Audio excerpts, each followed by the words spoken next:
Bonding में सबसे important bond को पढ़ते हैं। सबसे पहला इंपॉर्टेंट बॉन्ड कौन सा है? Ionic bond. सबसे पहले हम देखें इसकी फॉर्मेशन कैसे होती है, इसके बारे में कुछ एक नोट्स लगाओ। फर्स्ट ऑफ ऑल यहाँ पे लिखो आयनिक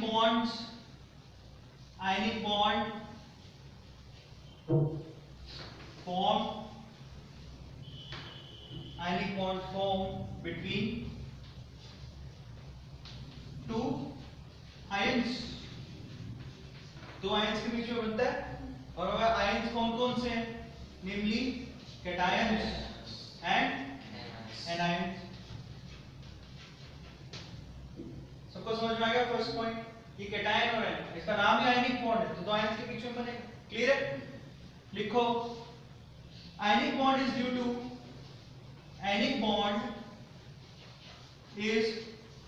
due to electrostatic force of attraction. Electrostatic force of attraction.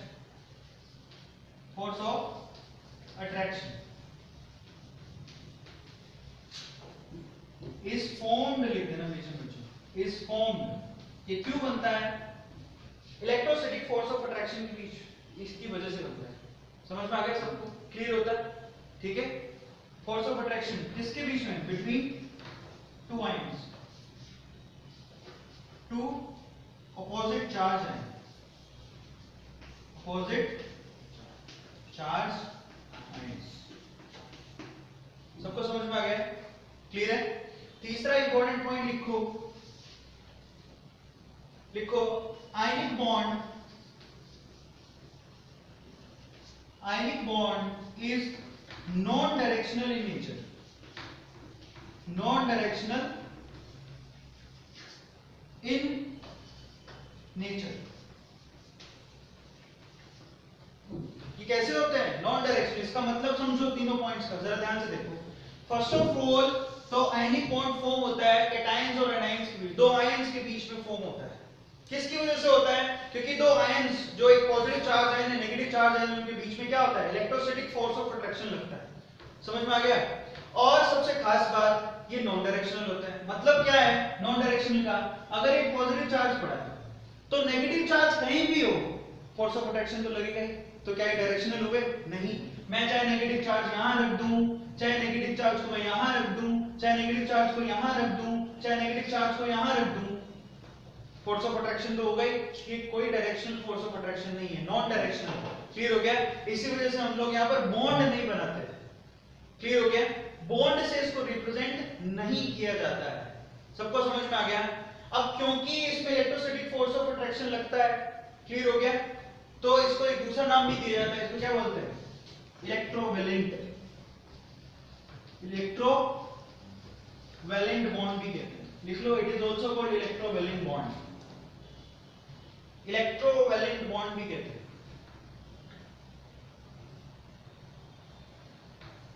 It is also called electrovalent bond. जैसे कि एग्जांपल लेते हैं हम लोग, देखो कैसे होता है ये बॉन्ड का फॉर्मेशन, कैसे होता है जरा समझो। जैसे हम एग्जांपल ले लेते हैं NaCl का। किसका लिया हमने एग्जांपल? NaCl। तो फर्स्ट स्टेप पे क्या है? कैटायन का फॉर्म होना जरूरी। कैटायन कैसे फॉर्म होगा जरा ध्यान से देखो। सबसे पहले तो सोडियम, क्लियर है?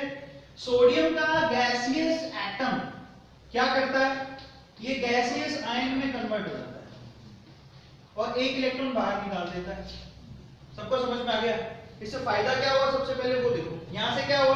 प्लस आ गया। इसका मतलब किसकी फॉर्मेशन हो गई? कैटायन की। समझ में आया? अगर गैसियस एटम का इलेक्ट्रॉनिक कॉन्फ़िगरेशन देखें तो क्या था? 281। सबको समझ में आ रहा है? अब ये क्या करेगा? सबसे पहला देखो, मैंने आपको अभी लास्ट टाइम में बताया था कि बॉन्ड फॉर्मेशन होती क्यों है। उसके दो रीजन है। या तो अपना ऑक्टेट पूरा करेगा और साथ में क्या करेगा? अपनी एनर्जी को मिनिमाइज करेगा स्टेबिलिटी के लिए। क्लियर है? तो सबसे पहले अपना ऑक्टेट पूरा कर रहा है। ये देखो 281, ये क्या करे? इस एक इलेक्ट्रॉन को अगर वो डोनेट कर दे, बाहर निकाल दे, लॉस ऑफ इलेक्ट्रॉन हो जाए यहाँ पे, तो उसका ऑक्टेट पूरा हो जाएगा, जो कि इसने किया।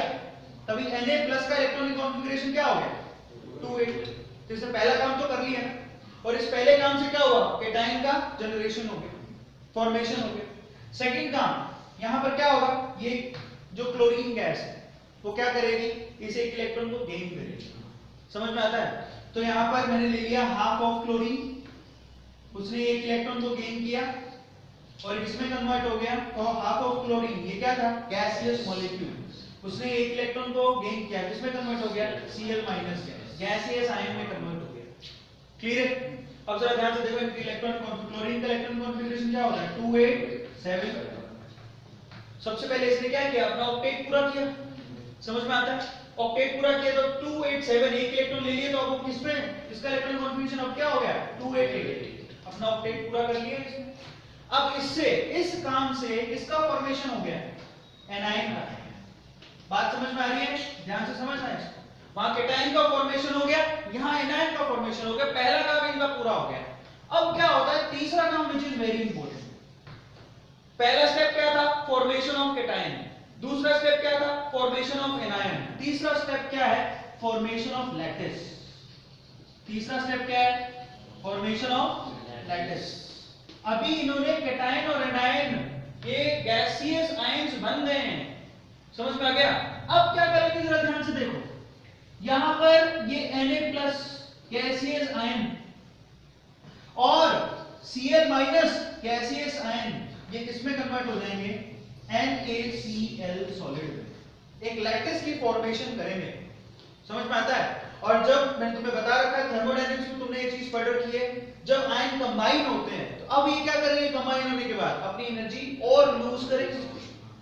तो इन्होंने क्या किया, स्टेबिलिटी के लिए, ये दोनों क्या है, अनस्टेबल है, ये अनस्टेबल है और ये फॉर्म कैसी है, स्टेबल। स्टेबिलिटी गेन करने के लिए इन्होंने और एनर्जी को बाहर फेंका। क्लियर हो गया? जिससे क्या हो गया, लैटिस का फॉर्मेशन हो गया।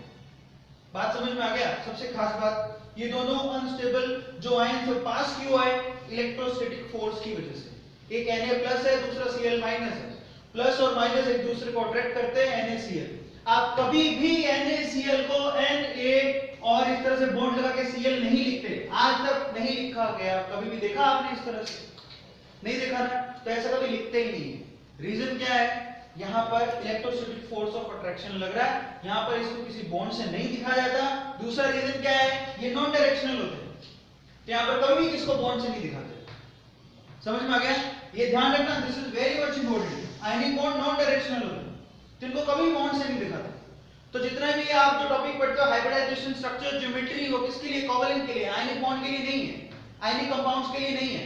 सबको समझ में आ गया? तो उनको दूर रखना। इनका एक लैटिस फॉर्म होता है जो कि जिसकी 3D स्ट्रक्चर होती है, जिसको सॉलिड स्टेट में आप 12th क्लास में पढ़ते हो, उसका एक अलग से चैप्टर है। समझ में आ गया? तो यहां पर एक लैटिस फॉर्म हुआ। सबसे खास बात, इसने अपना सेकंड पार्ट भी पूरा कर लिया, अपना ऑक्टेट तो इसने पूरा किया ही। फिर इसने क्या किया, यहां पर एनर्जी बाहर निकाली माइनस में, उस एनर्जी को, एंथैल्पी को क्या बोलते हैं, लैटिस एंथैल्पी। और जिसको नहीं पता लैटिस एंथैल्पी क्या है, वो थर्मोडायनेमिक्स के वीडियोस डाल रखे हैं, उसको जाके देखना। क्लियर हो गया? फाइनली ये गैसेस आयन कंबाइन होकर एक स्टेबल स्ट्रक्चर बनाता है, एक लैटिस बनाते हैं और इससे एक एंथैल्पिक एनर्जी बाहर निकलती है। तो इस तरह से फॉर्मेशन होता है। सबसे पहला स्टेप क्या होगा, कैटायन का बनना। दूसरा स्टेप क्या होगा, एनायन का बनना। फिर तीसरा स्टेप क्या होगा, लैटिस का बनना, फॉर्मेशन ऑफ लैटिस। सबको समझ में आ गया किस तरह से डील होता है? क्लियर है? तो चलो अब सबसे खास बात एक और चीज बताता हूं। जब यहां पर एक इलेक्ट्रॉन बाहर निकाला तो आपको एनर्जी देनी पड़ी, उस एनर्जी को क्या बोलते हैं, आयनाइजेशन एंथैल्पी।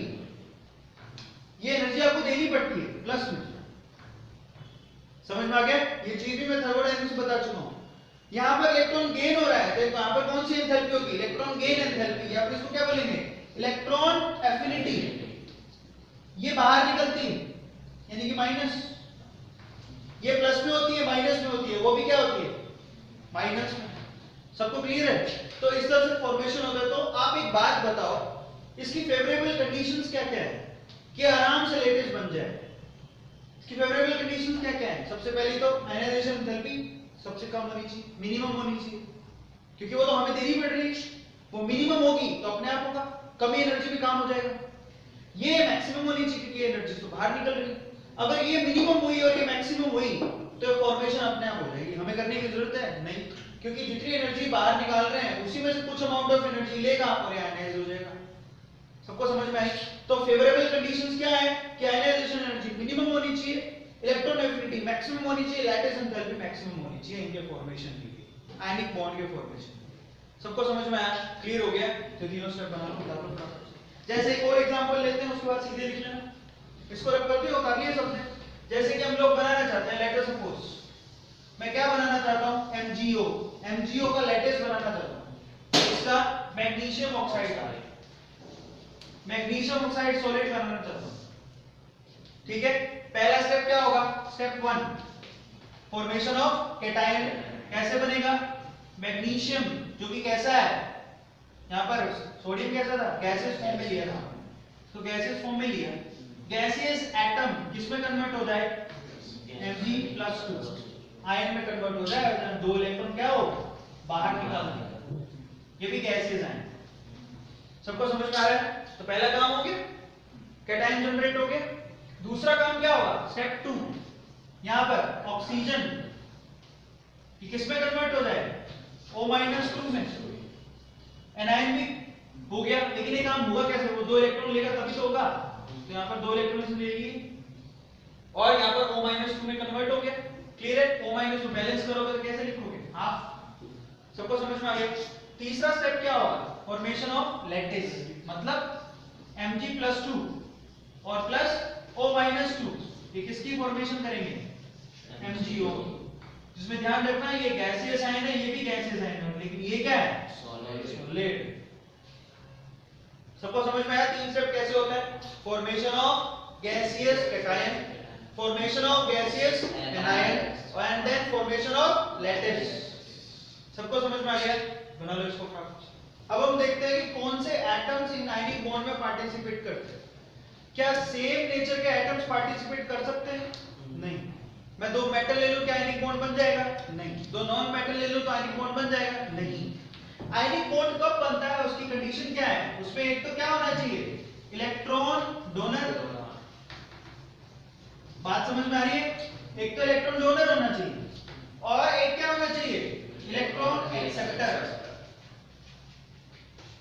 एक इलेक्ट्रॉन डोनर और एक इलेक्ट्रॉन एक्सेप्टर होगा, ठीक है, एक्सेप्टर, कलिंगर लिखती अंग्रेजों, एक्सेप्टर, तो ये क्या होगा, इसमें काम बनेगा।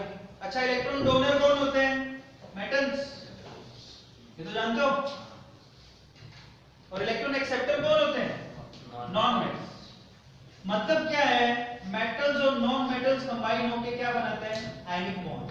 क्लियर है? इसमें हर कोई आयनिक बॉन्ड नहीं बना सकता, इसमें आपको एक मेटल चाहिए और आपको एक नॉन मेटल चाहिए। लेकिन हमें यह भी जानना है कि किसमें सबसे अच्छा आयनिक कैरेक्टर मिलेगा, किसमें सबसे अच्छा आयनिक बॉन्ड मिलेगा। तो देखो जरा, ग्रुप नंबर 1 ध्यान से देखना। एक तो ग्रुप नंबर 1, ग्रुप नंबर 1 में कौन कौन से मेटल्स आते हैं जो पार्टिसिपेट करते हैं, एक तो लिथियम, उसके बाद सोडियम, उसके बाद पोटेशियम, उसके बाद रुबिडियम, उसके बाद सीजियम। सबसे खास बात, इनकी इलेक्ट्रोवैलेंसी, इलेक्ट्रोवैलेंसी की कितनी होती है, 1। मैं इलेक्ट्रोवैलेंसी को ये डिफाइन कर देता हूं, what is the meaning of electrovalency, तो लिख लो साइड में, लिखो व्हाट इज इलेक्ट्रोवैलेंसी, लिखो electrovalency of any atom is loss और गेन ऑफ इलेक्ट्रॉन।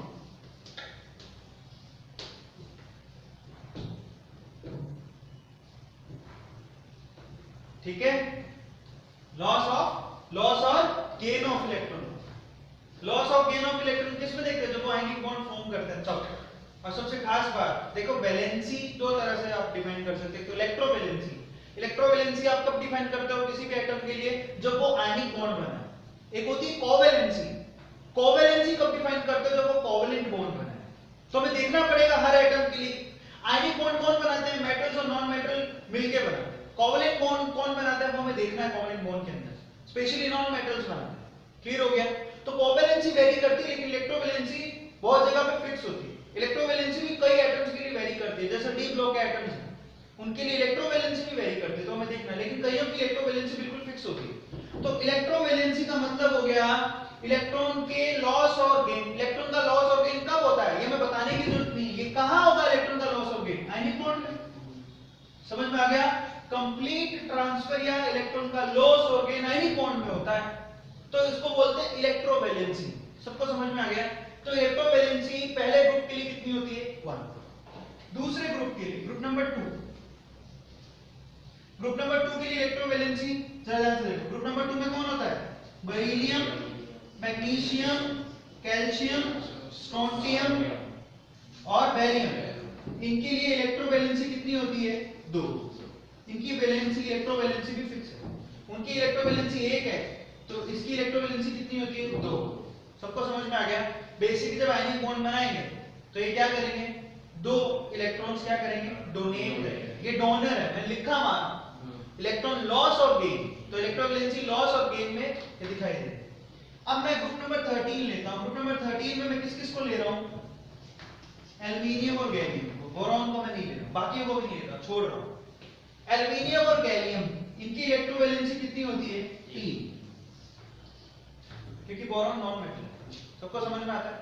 अब आगे के लिए भी वो टेंडेंसी नहीं होती है, इसीलिए उनको छोड़ दिया। तो ये नहीं। तो ये जनरली ये सब क्या है? ये इलेक्ट्रॉन डोनर हो गए। सबको समझ में आ गया? अभी हम लोग चलते हैं इलेक्ट्रॉन एक्सेप्टर की तरफ। तो सबसे अच्छे जनरल इलेक्ट्रॉन एक्सेप्टर कौन है? एक तो ग्रुप नंबर 15। ग्रुप नंबर 15 कौन कौन से हैं? नाइट्रोजन, फास्फोरस, आर्सेनिक, एंटीमनी और बिस्मथ। इसमें इनको छोड़ दो। किनको? लास्ट वाले, ये तो सब मेटल। समझ में आया?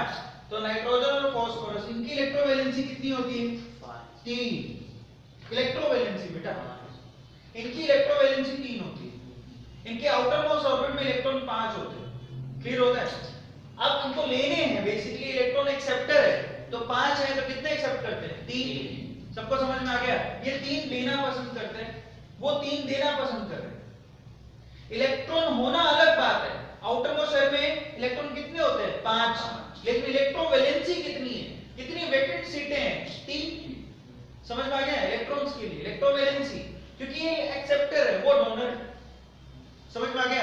ये एक्सेप्ट करेंगे तो 3 इलेक्ट्रॉन एक्सेप्ट कर सकते हैं, 5 तो नहीं कर सकते, 5 तो है उनके पास। सबको समझ में आ गया?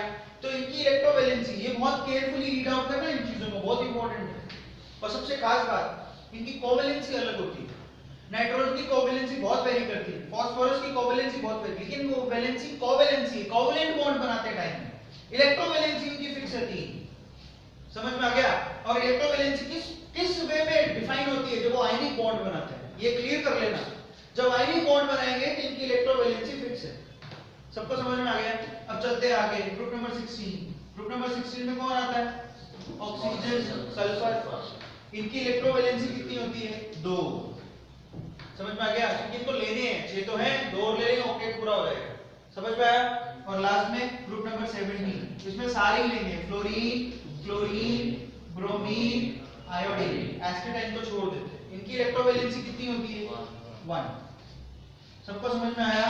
और इलेक्ट्रोवैलेंसी हम कब डिफाइन करते हैं? जब हमें आयनिक बॉन्ड की फॉर्मेशन करनी हो तब। अब सबसे खास बात बता रहा हूं, जरा उसको समझो। यहां पर सबसे अच्छा आयनिक बॉन्ड किसके बीच में बनेगा? जरा सोचो। आयनिक बॉन्ड बनाने के लिए हमें चाहिए एक तो क्या देना? आयनाइजेशन एंथैल्पी देनी पड़ती है। और हमने कहा था कि फेवरेबल कंडीशन तभी होगी जब आयनाइजेशन एंथैल्पी क्या हो? मिनिमम। बात समझ में आ रहा है? अब सोचो कि इनमें से किस मेटल का आयनाइजेशन एंथैल्पी मिनिमम है? बताओ, इनमें से किस मेटल का आयनाइजेशन एंथैल्पी मिनिमम है? हाँ भाई, आयनाइजेशन एंथैल्पी किस पे डिपेंड करती है? साइज पे। चैप्टर नंबर 3 पढ़ो। जब साइज बढ़ता है तो आयनाइजेशन एंथैल्पी घटती है, ये बढ़ेगा तो आयनाइजेशन एंथैल्पी घटेगी। सबसे बड़ा साइज किसका है? सीजियम का। समझ में आता है? सीजियम। तो सबसे कम आयनाइजेशन एंथैल्पी किसकी है? सीजियम की। इन चीजों को पकड़ो, नहीं पकड़ोगे तो बिल्कुल समझ में नहीं आएगा ये चैप्टर। इसलिए तीसरा चैप्टर जो तुम्हारा स्टार्टिंग का चैप्टर था, पीरियोडिक टेबल, उसको पढ़ो जाके वापस। कितनी बार कहा है मैंने तुम लोगों को, फिर भी समझ में नहीं आती। 3 properties, ionization enthalpy, electron gain enthalpy, electronegativity. Size का एंटी प्रोपोर्शनल होता है, फिर भी तुम घूमते रहते हो जब तुमसे सवाल पूछता हूं। तो फाइनली यहां पर क्या हुआ? साइज बढ़ रहा है। इस तरफ जाओगे पीरियोडिक टेबल में साइज घटता है, इनका मतलब इन्हीं का साइज सबसे बड़ा है। और यहां से नीचे जाओगे तो और बढ़ता जाएगा, तो सीजियम का साइज सबसे बड़ा है। सीजियम की आयनाइजेशन एंथैल्पी मिनिमम होती है। फिर हमें दूसरी चीज की क्या जरूरत है, इलेक्ट्रॉन एफिनिटी। हम चाहते हैं इलेक्ट्रॉन एफिनिटी मैक्सिमम हो। बात समझ में आ रहा है? इलेक्ट्रॉन के लिए फ्रैक्शन मैक्सिमम, किसका इलेक्ट्रॉन के लिए फ्रैक्शन मैक्सिमम होता है? यहाँ पर क्लोरीन का। हालांकि एनर्जी क्लोरीन ज्यादा बाहर निकालता है, समझ में आता है, लेकिन इलेक्ट्रॉन का अफेक्शन किसका सबसे ज्यादा है? क्लोरीन। सबको समझ में आ गया? तो क्लोरीन, इसका मतलब सबसे अच्छा बॉन्ड, आयनिक बॉन्ड कहां डेवलप होगा? CSF में। बात समझ में आ गया? इस तरह से सबसे अच्छा जिसमें आयनिक कैरेक्टर मैक्सिमम होगा, समझ में आ गया? सीजियम फ्लोराइड में आयनिक कैरेक्टर मैक्सिमम होता है, आयनिक बॉन्ड जो बनता है वो बहुत ही स्ट्रांग बनता है। सबको समझ में आ गया? और कभी अगर पता करना हो आयनिक कैरेक्टर का कि मैक्सिमम आयनिक कैरेक्टर किसमें है, आयनिक बॉन्ड स्ट्रांग सबसे ज्यादा किसमें है, तो कैसे चेक करोगे? वो मेटल जिसकी आयनाइजेशन एंथैल्पी मिनिमम। समझ में आ गया? किसकी आयनाइजेशन एंथैल्पी? कैटायन की। ये किसके लिए चेक करना है? कैटायन के लिए। और ये चीज किसके लिए चेक करनी है? एनायन के लिए। ये चेक कर लो, तुम्हें क्या पता लग जाएगा बेसिकली कि आयनिक कैरेक्टर सबसे ज्यादा किसमें है। सबको समझ में आ गई? क्लियर हुआ? ऐसे में सवाल बहुत आता है कि यहाँ सबसे स्ट्रॉन्ग अगर कोई आयनिक बॉन्ड बनेगा तो वो सीजियम क्लोराइड के बीच में बनेगा, इग्नेशियम के बीच में। क्यों? क्योंकि सीजियम की आयनाइजेशन एंथैल्पी मिनिमम है और फ्लोरीन की इलेक्ट्रॉन एफिनिटी मैक्सिमम है। समझ में आ गया? तो इस चक्कर में इनके बीच में जो आयनिक बॉन्ड बनेगा उनमें आयनिक कैरेक्टर, इसको आयनिक कैरेक्टर बोलते हैं। जितनी आयनिक बॉन्ड की स्ट्रेंथ ज्यादा होती है वो आयनिक कैरेक्टर उतना ही ज्यादा होता है। समझ में आ गया? तो इनमें आयनिक बॉन्ड का स्ट्रेंथ सबसे ज्यादा होगा, आयनिक कैरेक्टर सबसे ज्यादा होगा।